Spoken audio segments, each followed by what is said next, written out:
ရွာပြင်ကရေတွင်းဟောင်းဆိုတာလူသူအရောက်ပေါက်နေတဲ့ညောင်မင်းကြီးအောက်မှာရှိပါတယ်။အဲ့ဒီရေတွင်းဟာအုပ်ရိုးတွေဟောင်းနှွမ်းပြီးရေမော်တွေတက်နေပေမဲ့ထူးဆန်းတာကရေကတော့အမြဲတမ်းကြည်လင်အေးဆက်နေတတ်တာပါ။ကြော်စွာဆိုတဲ့လူငယ်ကတော့ဓာတွေကိုမယုံကြည်ပါဘူး။တညမှာတငယ်ချင်းတွေနဲ့စိန်ခေါ်ပြီးညတက်ခေါင်ရံမှာအဲ့ဒီရေတွင်းကိုတယောက်တည်းရေသွားခတ်ဖို့ထွက်လာခဲ့ပါတယ်။လာတာညဖြစ်ပေမဲ့ညောင်မင်းကြီးအောက်မှာတော့မှောင်တိကျနေပြီးလေတိုးတန်ကလွယ်လို့ဘာအတန်မှမရှိ။ကြော်စွာခြေလန်းတိုင်းဟာ၆ကပ်နေတဲ့တရွက်၆တွေပေါ်နင်းမိပြီးရှက်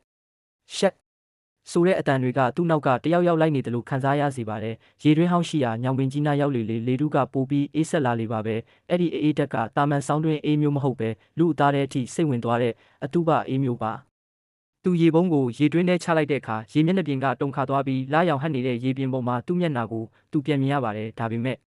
ထူးဆန်းတာကရေထဲကသူ့ရဲ့အရေးဟာသူ့ကိုပြန်ကြည့်ပြီးပြုံးပြနေပါတယ်။ကြော်စွာမျက်လုံးကိုအတင်းပုတ်ပြီးပြန်ကြည့်လိုက်တော့မှအရေးကပုံမှန်အတိုင်းပြန်ဖြစ်သွားတာပါ။ငါမျက်စိမားလာနေမှာပါလို့ကိုအားပေးရင်ရေပုံးကိုအားဆိုင်ပြီးဆွဲတင်လိုက်ပါတယ်ရေပုံးထဲမှာစပင်တွေပါလာတာကိုမြင်လိုက်ရတဲ့ခဏမှာပဲရေတွင်းထဲကနေရေပူပေါင်းတွေဘလုံးနဲ့စီတက်လာပါတယ်ရေပုံးထဲကစပင်တွေဟာမွေတွေလိုတွန့်လိန်လာပြီးကြော်စွာရဲ့လက်ကောက်ဝတ်ကိုရုတ်တရက်ရစ်ပတ်လိုက်ပါတော့တယ်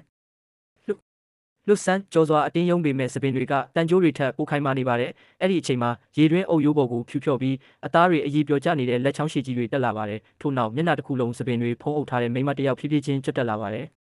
သူ့ရဲ့မျက်နှာဟာစပင်ကြားထဲကနေပေါ်လာတဲ့အခါမျက်လုံးမရှိဘဲသွေးစိမ့်ရှင်ထွက်နေတဲ့မျက်တွင်းဟောင်းလောင်းကြီးတွေဖြစ်နေတာကိုကြော်စွာမြင်လိုက်ရပါတယ်သူမကပါဇက်ကိုနရွက်နာအထိဖြဲလိုက်ပြီးအကွဲနေတဲ့အတန်နဲ့ပြောလိုက်တာကငါရေတွင်းထဲမှာအဖော်မရှိတာကြာပြီးဟာ